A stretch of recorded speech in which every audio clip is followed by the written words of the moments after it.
Hello YouTube, this is Tom Snow 737 bringing you another video, another 1/400 scale Spanish Mediterranean airport update.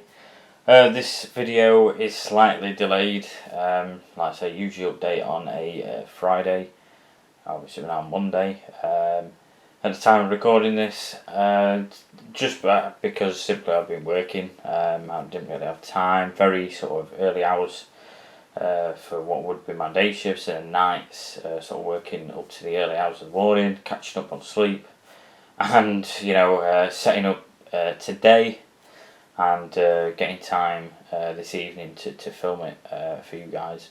And of course, pictures will follow tomorrow on other platforms. So we're going to get into the update itself.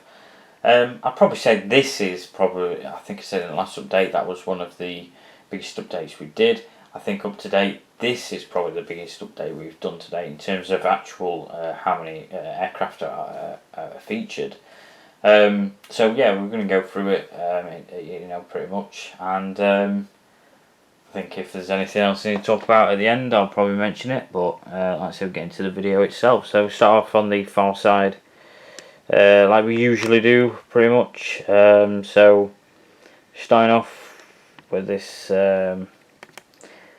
Hapag-Lloyd 737-800, registration DAHFS.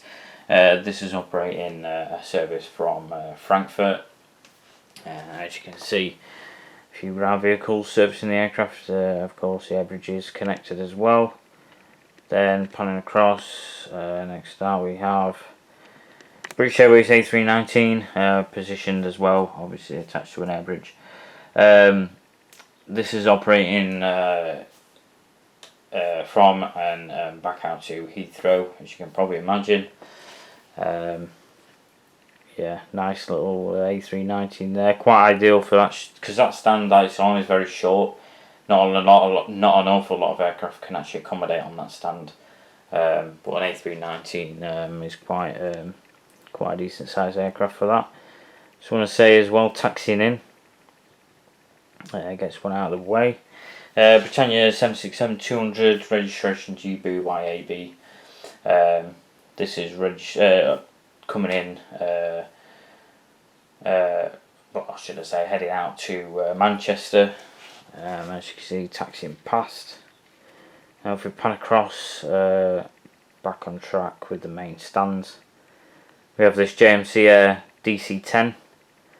Registration GLYON. I just sort of just say it's like Leon. Usually when the model comes to mind. Pretty easy registration to remember.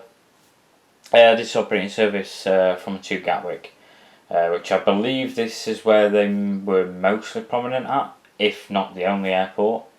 Again, judging by photos, I think they were probably only active at Gatwick. According to what I've seen. May have been active at Manchester, I'm not sure, but I think Gatwick definitely. Next to that, we have an SAS Scandinavian MD-82, registration OYKHR. This is doing a service from to Stockholm. Stockholm is probably one of the most prominent services on this airport with SAS. But again, we will try and adapt slightly. Next up, we have the return of the LTU Sword M757-200, registration DAMUV. This is operating from and to Munich. Again, a model that we've featured before, that is making another appearance. And again, just to reiterate, that's what we're doing, bringing models back, sort of rotating where possible, obviously because they will be active through the years. Again, one thing I just want to point out as well, the air bridge, I've slightly sort of moved on this one, simply because like the main body section kind of comes out and then goes to an angle, simply because if it's straight, the actual air bridge itself coming out is a bit of a struggle to keep it like in full length without actually coming off and meeting the aircraft. So I've moved it sort of at a slight angle so it can service the aircraft a bit better. And I actually think it probably does work better generally, to be fair. That might have been how I planned it out initially, and then when it comes to doing the updates, I kind of maybe just thought, oh no, we'll do it straight, it looks better, kind of thing. I'm not sure. But it does work better like how I've done it now. You might not see much of a difference, but there is a difference there. And next up we have this Iberia DC-9. I've been looking maybe to get a few more of these Aero Classics, and there's another Jetex as well, but I'm not in a massive hurry. I'm glad I've got at least one that I have in my collection. This registration is ECCTS, and this is doing a short trip to Barcelona eventually once it starts moving. And then panning across, we'll go on to the remote stands now. We have the regular aircraft. That's been one of the key models that's featured quite a few times already. Ryanair 737-200 EICKS. This is doing a service from Glasgow this time. Then panning across,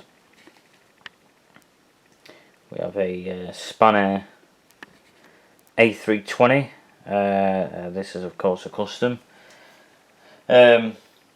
Registration ECHRP, and this is doing a service from Edinburgh, like a seasonal summer charter service from that airport. And then next up we have a Austrian Airlines A320 in the Star Alliance scheme. Mentioned it before, I love the Star Alliance scheme. It's a shame you don't see this concept as much nowadays. This was one of my very first models, and in this case registration OELBR for Austrian Airlines.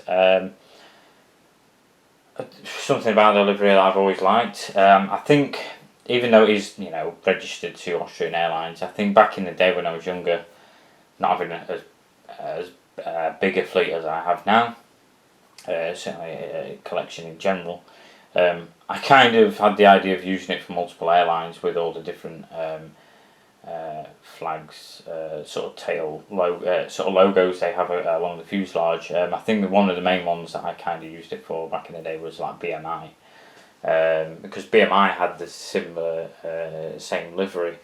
So yeah, even though it was registered in on Austria OE registration, I did kind of utilise it a little bit for BMI, or I had that kind of idea in mind. Probably obviously back then I didn't do airport dates like I do now, so